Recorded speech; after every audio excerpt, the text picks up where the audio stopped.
Hello and welcome back everybody to Let's Level Up. This is Rick, and today we're going to be taking a look at Hex Shards of Fate.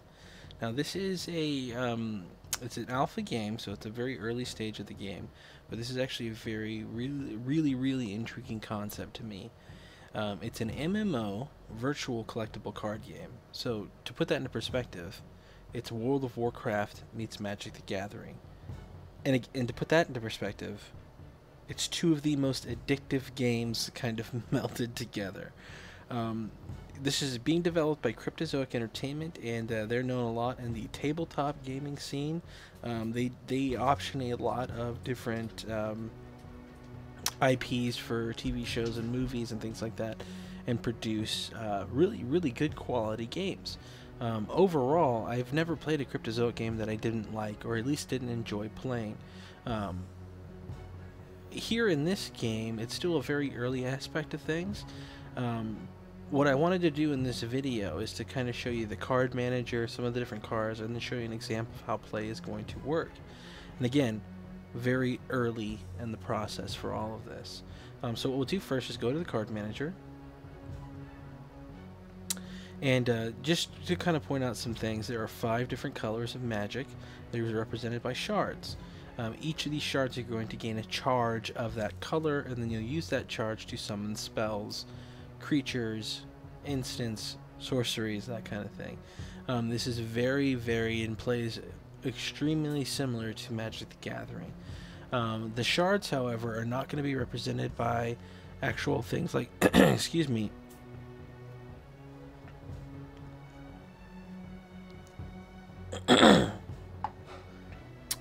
The shards, unlike Magic the Gathering, aren't going to be represented on the board like lands. You're not going to tap them or untap them for them to yield their magic. They're essentially going to go into a pool once you commit them to the board. And that is essentially them being resolved from your hand and into the playing sphere. So there are wild shards, which produce green magic. Sorry, I got a bit of a tickle in my throat. There are blood shards, which produce the purple or black magic. Diamond shards, which produce the white magic, ruby shards, which produce the red magic, and sapphire shards, which produce blue magic. There's also Shards of Fate, which produces a resource of any color. There are a ton of different types of cards here. Again, over here on the right side, there's a really handy search option. You can filter by troops, basic actions, which are kind of like your sorceries, resources, which are your shards, quick actions, which are instants, and constants, which are things like enchantments. You can also sort by shard color. So if you wanted to see only the sapphire shards, you could. So let's turn on all of our basic actions for just sapphire here. So here are the cards that are represented as basic actions. Oracle Song. The casting cost of the card is up in the upper left corner. This costs 3, and it allows you to draw 2 cards. The next one is Mesmerize. The troop gets a permanent. This troop can't ready. And readying is basically the untapping phase. Basic action, Chronic Madness. Okay, this actually has a keyword on here called Escalation. It says the target champion buries the top 4 cards of their deck. And buries is essentially the equivalent of milling. Escalation, shuffle this action into your deck and then permanently add 4 to the bold number in the text of the Chronic Madness you own in all zones. So it's interesting. So the more you play this, the worse off things are going to be. Replicator's Gambit. Shuffle target troop you control into your deck. It gets a permanent when this troop enters play. If you played it from your hand, create 6 copies of it and put them into play. Goodness, this could be very deadly. Sabotage. Create 4 booby traps and shuffle them into an opponent's champion's deck. Dream Dance. Troops in your deck get a permanent. When this troop enters play, draw a card, and then choose to discard a card. Mimic. Create a copy of a target troop. And finally, Mastery of Time. Take an additional turn after this one. Void this action. So again, blue is going to be very similar to what it is in Magic the Gathering, and all of these different colors are going to give you the same types of things that you would expect from playing Magic the Gathering. There are a couple differences, though. For instance, in general gameplay, I'm going to be able to incorporate a champion as in addition to my deck. So, for instance, my blood deck here is composed of a lot of creatures called shin'hares, and these are a rabbit bunny-like creature. I think they're very cute, but they also are very devastating. Then they actually a very sadistic race, it seems, because they happen to function a lot on sacrificing themselves or their others to buff themselves up. So essentially, I have a sacrifice creatures deck built on a blood deck, and leading them is Bunjitsu. And Bunjitsu is a shin'hare ninja, and he actually allows you to create an abomination. And basically, you're going to sacrifice 2 creatures you control, and then the abomination is going to come in with strength equal to 3 plus their combined strength, and toughness equal to 3 plus their combined toughness. And then it's going to be put into play tapped. There are a ton of different champions here, each with its own unique ability, and they're really, really cool, I think, at the end of the day. Along with our champion, again, this is going to be an MMO, so we're going to have a lot of different options to gain gear and loot, and we're also going to be able to level up our champions and put talents into certain talent trees and increase their standings that way.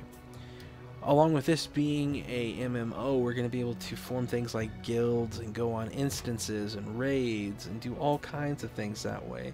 And of course have a very competitive game as well with the different tournaments that are built into this game. So there's going to be a lot of things. You're going to get your cards by buying virtual booster packs. And right now, if you go to hextcg.com, you can get into the Slacker Backer campaign, which is what I did. It'll give you access to the alpha, and when the game comes out, I believe you'll get 50 booster packs, a starter deck, and some promotional cards, which are pretty cool. Okay, so all that to be saying, we're going to go ahead and jump into the proving grounds here. I'm going to show you what an example game is going to be played like, and then you can kind of see. And again, this early part of the game, they're kind of getting the balancing done of the different cards. They're trying to fix some. They're trying to fix the core components of the game before they work on polishing a lot of things. So this is a pretty rough copy. So we're just going to play the AI, and I'm going to load up my Ruby test deck, which I was making the other day. So what this is going to do is when the game starts, we're going to flip the coin to determine who goes first. Okay. And it looks like Tetsot, son of Omok of Weilun, is going to go first. And you guys put in the comments in this video if you know where Weilun comes from. I'm very interested in that. It is, whenever you get into this game, you're actually going to make a keep name, and that's how your account is tied to. So mine is Weilun, W-H-E-L-O-O-N. I have 1 mana and a lot of really expensive creatures, so I'm going to go ahead and, spells rather. I'm going to go ahead and mulligan, and this will give me 6 cards, so I'm going to draw again. Okay, so that's a little bit better. I have 2 mana at least. We'll go ahead and keep that, and hopefully we'll get 1 more. So here I'm entering my first main phase. You can see the cards that I have highlighted are the cards that I can play, which right now are both my shards. I can play 1 shard per turn. So you can see when I drop that onto the board, it's going to create a resource there on the board called a ruby, and it's going to put something in my resource pool which I can use, which is in the bottom left corner here. So we're going to go ahead and continue. You can see now it's going to go to my second main phase, which are split between an attack phase. And I have the option here to cast Burn. It says deal 2 damage to target champion or troop. And we're going to go ahead and keep this for now. The other cards in my deck are Wrathseeker. It's Rage 2. It enters whenever it attacks, it's a permanent +2/+0. I also get a Ruby Pyromancer, which has the Inspire ability. As another troop with a cost equal to or greater than this troop's cost enters play under your control, it gets a permanent +1. So this is a way, essentially the Inspire ability is going to bump up my other creatures, and I have 2 copies of that. Okay, so it looks like they're actually going to be playing Burn, and this is actually going to allow me to play things on the stack here on the right. But I'm just going to pass priority over. I'm not going to stack a Burn on top of their Burn. And it looks like I'm going to take the 2 damage. Okay, good. We got another mana, which is what we need. And we're going to go ahead and play 1 of our Ruby Pyromancers here during our second main phase. Now, it's a 2/1. which means it's susceptible to things like burn. But next turn we're going to be able to put Wrathseeker in play, and it's going to get a +1/+0 because of the Ruby Pyromancer. And it actually may make sense to play my other Ruby Pyromancer first. And I'll show you guys what I'm thinking right here.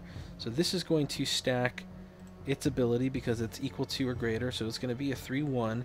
And the next turn when I play Wrathseeker, it's going to be a 4/1. I'm sorry, a 3/1 itself, because it's going to get +1/+1 from each of these creatures. So we're going to go ahead and continue past our first main phase, and we're going to declare an attack here. I'm going to do that just by left clicking. And again, just like Magic, they have the ability to do things in response. So this is, I'm saying, pass priority.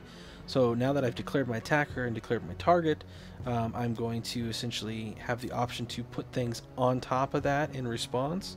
But I'm just going to pass priority over to them. They're going to declare their defensive priority and assign damage.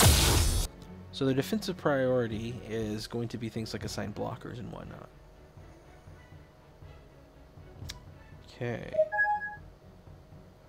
So it's 3 mana, 3 mana. Oh, it looks like they may be getting a little hosed here on mana. So didn't play anything there. Oh, there's another Ruby Pyromancer. You know what? Why not? Let's go ahead and play a third Ruby Pyromancer here. This is going to be very nasty for them. So we're going to go ahead and continue here. We're going to attack with both of these creatures now, dealing 5 damage, unless they've got something to stop these two creatures. Oof, and they did not. So now it's 13-18. We are in the lead pretty significantly. We do have a Wrathseeker, and we have Zoltog in play, or rather, in as well. Okay, Arena Brawler.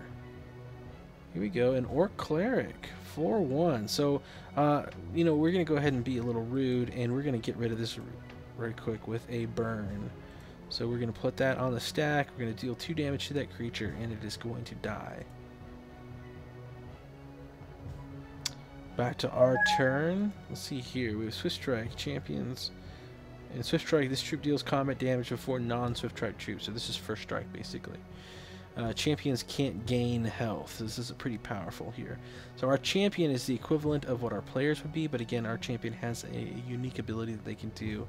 And ours right now is not active because we don't meet the requirements. But we're going to go ahead and play Wrathseeker here. It's going to become a 4/1, that's right. And then we're going to attack.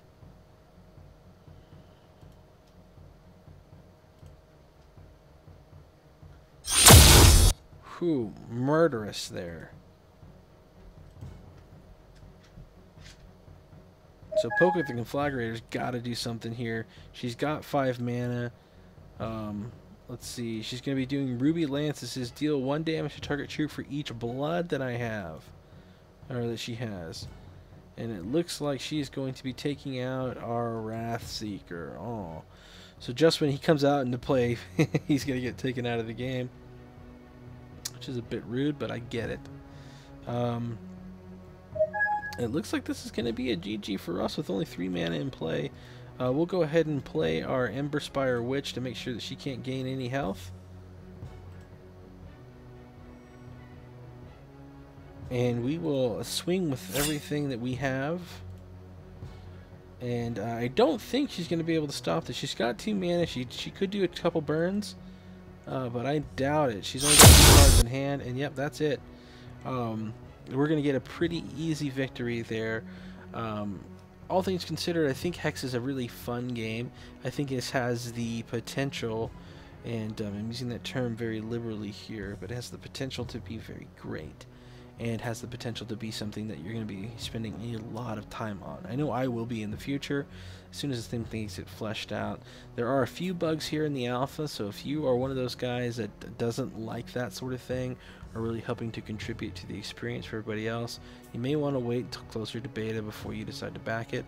Of course, if you did that, if you're fine with that, this is a great game to get in here and really put some input in, because the Cryptozoic guys are really well known for listening to the feedback of their fans and producing very, very high quality products. So again, check out Hex Shards of Fate. Hope you guys liked this video. As always, if you did, please give us a like, subscribe to the channel if you haven't already, and most importantly, game on.